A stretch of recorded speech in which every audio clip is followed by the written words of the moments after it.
So you got a 401k and you're trying to figure out how to best take the money out. You looked online and there's something called a distribution, a hardship withdrawal, a loan, and a rollover. What's the best one for you? Well, fortunately, they're all very different and they also have very strict rules. So in this video, we'll go over the 4 ways you can take your money out of your 401k. Each of these distributions and the rules surrounding them really do depend on the current IRS guidelines, which I'll link in the description down below, and your own workplace servicer or the employer's servicer of their 401k or of your 401k plan.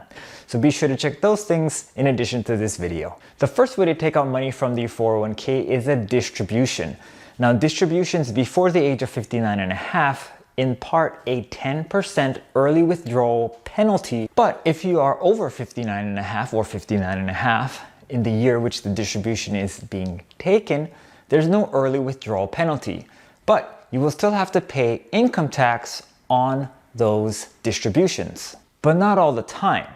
So in a 401k, there's usually 3 different types of contributions that you put in from your salary deferral. The first type, most common type, is pre-tax.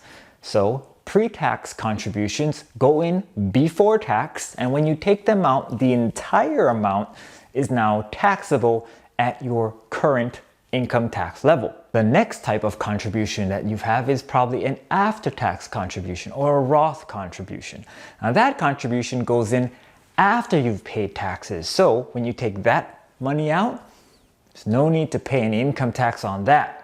Now, the third type of contribution is the employer contribution. Now, that portion usually is taxed at the federal level, and depending on your state, you'll be taxed at the state income level as well. Now, there are certain states that do not tax the employer portion of the 401k, but that of course depends on the state that you live in and current state tax laws. All right, the second way to take out money from your 401k is a hardship withdrawal. So during a hardship withdrawal, as you can see here, you can take out a portion of your 401k to meet a hardship need. Now, the hardship needs are defined by IRS and interpreted then by the company's 401k servicer that you are currently a part of. And if you take that money out with a 401k hardship withdrawal, you will be waived that 10% early withdrawal penalty. Now remember, if you are over 59 and a half, there's no reason to do the hardship withdrawal because you already don't have to worry about the 10% early withdrawal penalty. For those people who are trying to get the 401k hardship, they may get that 10% early withdrawal penalty waived, but they still will have to pay income tax on the money that comes out of the 401k for the hardship withdrawal. The third type of withdrawal you can take out is a loan. Now, I know it's going to seem counterintuitive to take a loan out of your 401k considering it's your own money, but that is the easiest way to get money out of your 401k if you are under the age of 59 and a half. So how does a loan work? Well, for an example, if you have $100,000 in your 401k and you take out $50,000 in a loan, your 401k provider will liquidate $50,000 of investments you have and put it in kind of like a outstanding loan balance. Now that money no longer is in the market gaining or potentially losing value, but you have an outstanding loan and that loan has an interest rate. Wait a minute, Matt, why am I paying interest on the loan on my own money? Well, in order for it to qualify as a loan, there has to be some sort of interest payment, and what happens is that interest is then credited, the interest you pay is credited to your 401k. But there's a catch. The interest that you pay comes from after-tax dollars, even if you are putting it into a pre-taxed account. Thus, this is double tax. It's taxed once when you put money into the 401k, the interest portion is taxed, and second, when you take out the money when you finally get to take a distribution.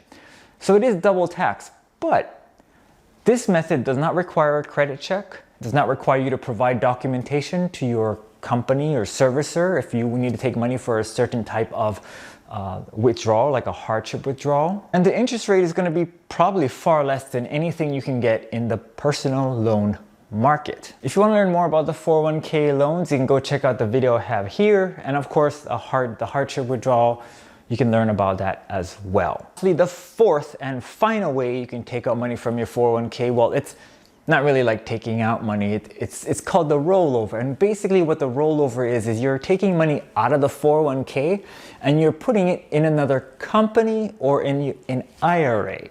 So what does that even mean? As you can see here on this wonderful little image that Personal Finance Instagram page posted, the way that the accounts are set up is as follows. Layer 1, it is the company, let's say Fidelity, that has your 401k. Then the type of 401k you have is either a Roth or a traditional. That's the tax standing, that's the account type. The next layer is going to be the investment that you're holding.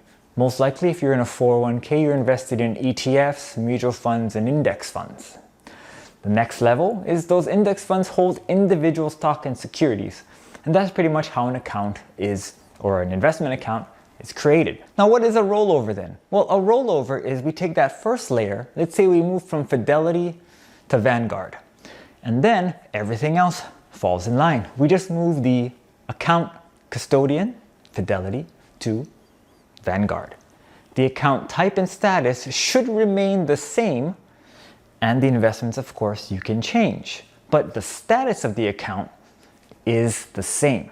Meaning that if it is a pre-tax account, it should go into a pre-tax account. If it is a Roth account, it should go into a Roth account.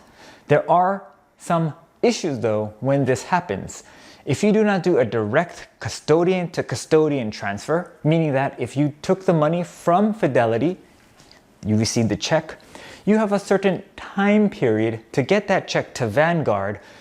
If you don't, it's considered a distribution and you have to pay the 10% tax on it along with the income tax as well. So make sure if you do a rollover, you are doing it custodian to custodian. Now, sometimes people move a 401k, they roll it over into an IRA. There's pros and cons to doing that, but I won't go through that in this video. I just wanted to let you know the 4 ways to get your money out of your 401k. And there they are. If you have any questions about 401ks, IRAs, 403bs, or any kind of retirement account, do let me know. I can make a video on it or simply just answer your question in the comments and point you to the available resources out there. I hope that helps, and I'll see you in the next video.